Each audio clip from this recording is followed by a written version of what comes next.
The human carefully approaches the wounded alien, noticing she radiates authority even in pain. He begins cleaning her wounds. She flinches at first, surprised that a human dares touch her. Dialogue moment, she whispers, "Do you know who you are touching?" The human only sees her eyes and cannot tell her identity. Flashback hint, she once commanded fleets that defeated entire star systems, adding mystique. The human's bravery impresses her. She allows him to continue. As he works, the alien queen slowly reveals fragments of her past, battles, betrayals, and loneliness. The human notices subtle marks of a curse or toxin that could kill her if untreated. This increases tension. Will he save her in time? Welcome to my channel Starlight Sci-Fi Stories. Thanks for watching. Please like and subscribe. The battlefield was silent for a moment, a rare pause between the explosions that shook the ground. Human soldiers crouched behind wreckage, their breathing heavy. Smoke curled into the sky like black snakes, and distant flashes of alien weapons lit the horizon. Amid the chaos, one human medic moved with purpose. His name was Captain Rylan Hart, a man known among his crew for courage and quick thinking. Rylan had heard the rumors. Among the stars, in the far reaches of the galaxy, there existed a being so powerful that entire civilizations bent beneath her rule. She was called the Queen of the Galaxy, a name spoken in fear and reverence alike. Stories said she could command fleets, crush armies, and wield powers humans could barely imagine. And yet, here she was, or rather, he thought he might have found her. He spotted her first by the movement, or rather, by the lack of it. In a crater near the edge of the battlefield lay a figure, battered and bleeding. Her armor was shattered, darkened with scorch marks. Her skin shimmered faintly, unlike any human's. Her eyes, when they opened for a brief second, glimmered with a strange light, both warning and invitation. The other soldiers hesitated. "Don't go near her," one shouted. I know what she is," Rylan interrupted, stepping forward. "And she needs help." Even as he spoke, his heart pounded. Touching her could be dangerous. Yet, something in her made him act.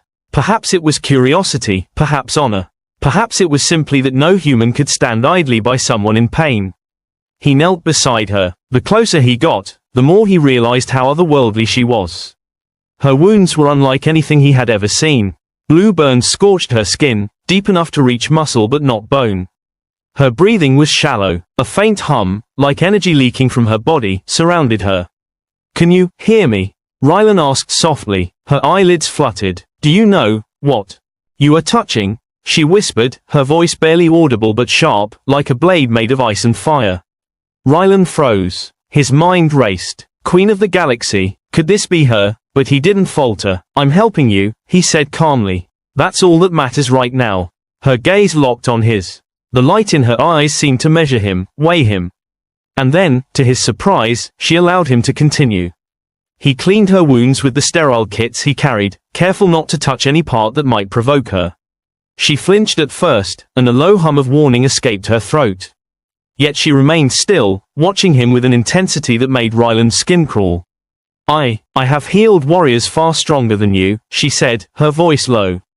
"Do you understand the risk?" "I understand," Rylan replied, steady. "And I accept it." There was a silence. For a long moment, only the wind and distant explosions filled the air. Then she spoke again, softer this time. "Most humans, they would run. They would hide. But not you." Rylan felt a strange warmth in his chest. He didn't know if it was pride or fear, but he kept working, cleaning every wound, applying antiseptic, and wrapping her injuries with care. As he worked, small fragments of her story spilled out. She had led countless battles, each more dangerous than the last. Entire fleets fell under her command, yet she had faced betrayal even from her closest allies. Her words were like pieces of a puzzle, hinting at loneliness and loss that no human could fully understand. Rylan listened, his hand steady. He didn't interrupt. He didn't question. He only worked. And somehow, in that shared silence, a bridge formed between them. A human medic and a being who ruled galaxies. But time was not on their side. Suddenly, the ground shook violently as an enemy drop pod slammed nearby. Aliens, soldiers from a rival faction, emerged, their weapons raised. They had been hunting her, and now they had found her. Rylan's mind raced. "I can't let them take her. Not now." He looked at her. "Can you move?" he asked. She shook her head weakly. I cannot. You must decide if you want to survive, human. Run. Leave me. Ryland's heart thundered in his chest. Leave her, never. He had come this far, and he would not abandon her now. No, he said firmly. I'm not leaving you. She studied him, her eyes narrowing. Brave, foolish, perhaps both. Very well. Ryland grabbed a portable energy shield and motioned for her to support herself. Miraculously, she stood, her aura shimmering faintly, revealing her true power. Energy pulsed around her like a living thing, and even Ryland could feel the force pressing against him. He steadied her, trying not to let fear take over. Together, they moved across the battlefield, dodging fire and leaping over craters. The alien soldiers pursued, relentless and coordinated. Ryland's human instincts guided them, weaving through debris, finding cover, and using tactics that even she had to admire. At one point, a massive energy blast shot past, throwing Ryland off balance. She caught him, her strength surprising him. Human, you are strong in ways I did not expect, she admitted, a flicker of awe in her eyes. They reached a safer zone, a ridge that overlooked a valley of smoldering ruins. Ryland finally allowed himself to breathe. We're safe, for now, he said, his voice shaking slightly from adrenaline. She looked at him, fully now, and for the first time, he saw her true face, pale, regal, with eyes that burned like twin suns. Her presence was overwhelming, and yet there was a vulnerability, a human-like weariness, that made Ryland's chest tighten. You have healed me, she said softly. And yet, you do not tremble. You do not run. Why? Ryland shrugged. Because I'm human, and humans, we survive. We adapt. We fight when we must. And sometimes, we help when we can. Her gaze lingered on him. For a moment, the war and chaos faded. Perhaps humans are not so small, she whispered, almost to herself. The sound of distant engines brought them back to reality. Reinforcements from her enemies were approaching faster than expected. She straightened, her wounds barely slowing her now. Her energy flared, lighting up the ridge with a faint golden glow. Ryland felt the warmth and power radiating from her, both comforting and terrifying. Come with me, she said, her voice commanding yet gentle. I will take you to my ship. There, you will be safe. There, I will explain everything. Ryland nodded, heart pounding. Lead the way. Together, they moved down the ridge, navigating treacherous terrain. Alien weapons fired around them, but the Queen's presence shielded them in ways he couldn't yet comprehend. Energy flares deflected attacks, and small tremors kept enemies at bay. By the time they reached the ship, Ryland realized just how different this woman was. She was not just a ruler, not just a warrior. She was a force of the galaxy itself. And yet, she had allowed him, a simple human, to touch her, to care for her. Inside the ship, he finally had a moment to rest. She sat on a high command chair, her presence dominating the room. You have risked everything, she said. And for that, I will trust you. But know this, human, the galaxy is not kind to those who fail. You will see things no human has ever seen. You will face dangers you cannot imagine. And still, you will survive. If you are brave enough. Ryland looked at her, feeling both fear and awe. I will do my best. She studied him for a long moment. Perhaps, you are worthy. Perhaps. Humans are stronger than I imagined. The ship rumbled, engines igniting for faster-than-light travel. Outside, stars streaked past. Ryland felt a mix of excitement and dread. His life had changed in a single day, and he had no idea what awaited him among the stars. The Queen turned her gaze on him once more. You have healed me, human, but now, you must be ready. For the journey ahead, and for the choices you will face. Ryland nodded, gripping the edge of the console. He didn't know what lay ahead, but he knew one thing for certain. No human had ever touched the Queen of the Galaxy, and lived to see what came next. The hum of the Queen's flagship was a constant, low vibration beneath Ryland's feet. Outside, stars streaked past in brilliant lines as the ship jumped into faster-than-light travel.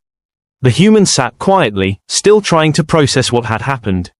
One moment, he was a medic on a battlefield. The next, he was aboard the command ship of the Queen of the Galaxy herself. She moved gracefully across the bridge, her wounds healed but her presence still radiating power. Every alien officer aboard gave her a respectful bow, yet their eyes lingered on Ryland, curiosity mixed with disbelief. A human, a single, fragile human, had not only survived contact with her but had healed her. Some whispered, some stared openly. Ryland swallowed hard. I'm not used to this, he said quietly. The Queen's voice, smooth and commanding, cut through the bridge. No human is, at first. You are far from home. But survival does not require understanding everything at once. It requires courage, resourcefulness, and trust. Ryland nodded. Trust. He had given his trust in the battlefield, and now she was giving hers. Somehow, that felt heavier than any weapon he had ever carried. The tests begin over the next hours. She guided him through the inner workings of her ship. Alien technology shimmered in the dim light, panels responding to gestures, holograms displaying entire star systems. Ryland's mind raced. He had studied some alien tech before, but nothing like this. You will not only observe, she said. You will learn, and you will act. Humans often underestimate themselves. I want to see if that is true for you. The first test came almost immediately. A simulated combat scenario projected in the command room, showing waves of enemy fleets attacking her worlds. She placed Ryland in control of a single squadron. This is a simple exercise, she said, though her eyes betrayed the tiniest smirk. Use your mind, human. You have little else. Ryland studied the controls. Humans were not strong like many aliens. They were not fast or naturally resilient. But humans had ingenuity. He repositioned his ships, predicted enemy movements, and used traps he devised from human naval history. Within minutes, the simulation was over, and the fleet survived with minimal loss. She nodded. Clever. Humans may be small, but they adapt. Ryland felt a surge of pride. It wasn't just about winning the simulation, it was recognition from someone who had commanded galaxies.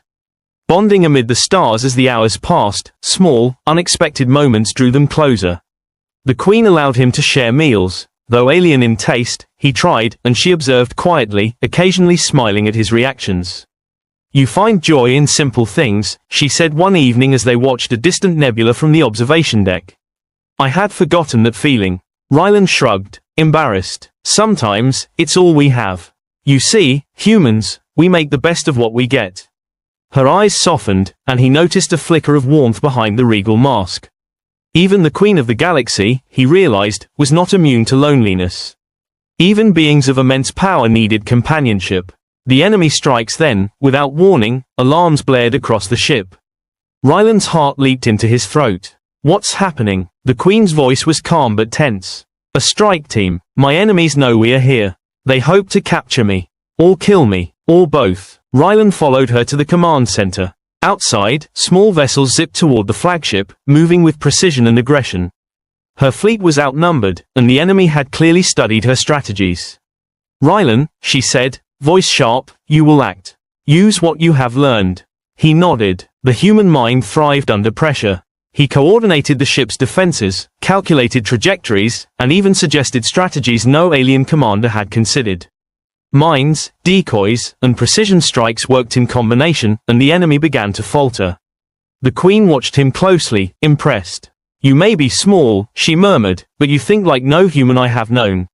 For a brief moment, Ryland realized the full weight of her words. In the galaxy, humans were often underestimated. And yet, here he was, saving the life of the most powerful being alive. A moment of vulnerability when the battle ended, the ship was safe but damaged. Ryland and the Queen stood on the observation deck, overlooking the wreckage of enemy fighters drifting in space. Why did you trust me? Ryland asked finally, the question burning in his chest. She looked at him, her face serious but not unkind. Because you healed me. Because you acted without fear. Because humans can surprise even the strongest of us. He hesitated. I didn't do it to impress you. I just did what was right. Her gaze softened. And that is why you are remarkable. I am used to power, to control. But you are a reminder that courage can exist in forms I had not considered. Tea was a rare compliment, and Ryland felt a strange warmth spread through him. For the first time, he didn't feel small. A test of humanity days passed, and Ryland continued to learn. The Queen introduced him to alien politics, trade negotiations, and interstellar strategy. Each encounter tested his moral compass, his patience, and his ability to reason under pressure. In one council meeting, alien delegates mocked him openly. A human, they sneered. How can you sit among us and advise the Queen? Ryland did not flinch. He spoke calmly, logically, appealing to reason and shared interests. The delegates scoffed, but by the end of the meeting, his arguments stood unchallenged. The Queen's gaze lingered on him with approval. You see, she whispered afterward, humans have a persistence others lack. They endure, they persuade, they survive, and sometimes, they lead. Ryland smiled faintly, pride swelling in his chest. It was rare to be seen as more than just a fragile human, and yet here he was, standing beside the Queen herself. A shadow of betrayal then, a transmission arrived. The message was brief, chilling. The human is with the Queen. He must not survive the next cycle. Ryland's pulse quickened. He showed her the message. She read it, her face a mask of calm, but Ryland could see the flicker of concern. They know, she said. And they will come for him. You have earned my trust, human, but the galaxy does not forgive weakness. You must be ready. He nodded. The truth hit him. Survival here would not just be about courage, but vigilance, strategy, and perhaps sacrifice. As predicted, the enemy fleet approached. This time, it was larger, more organized, and more determined. The flagship rocked under heavy fire. Energy shields strained. Ryland and the Queen worked together, coordinating attacks, predicting maneuvers, and acting as a single unit. During the battle, a small strike team managed to breach the flagship.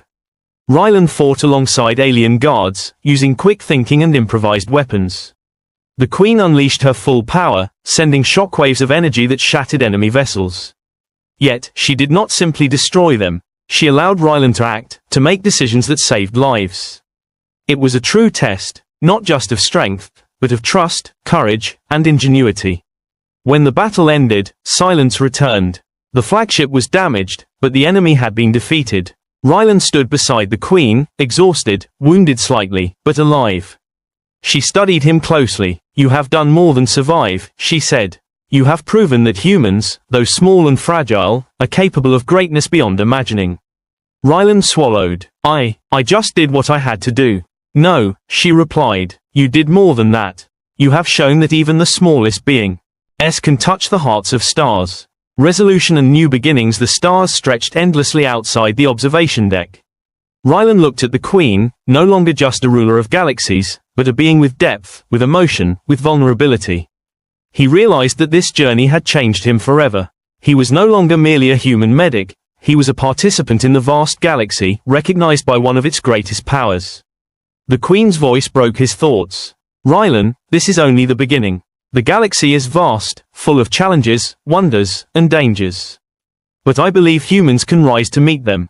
And you, perhaps, more than most. Ryland nodded, feeling a mixture of awe, fear, and determination. Then I will stand by your side. No matter what comes. Her lips curved into the faintest smile. Perhaps humans are not so small after all. The camera, if one were watching this scene unfold, would linger on the two figures, a human and the Queen of the galaxy, side by side, ready to face the universe. Stars twinkled in the void outside, a reminder that beyond the battlefield, beyond politics and power, there was still hope, courage, and the spark of humanity that could light the darkest corners of the galaxy. The screen fades slowly, leaving viewers with wonder, suspense, and anticipation. What adventures await Ryland and the Queen? What enemies lurk in the shadows? And how far can a human truly go when he touches the heart of the galaxy? End.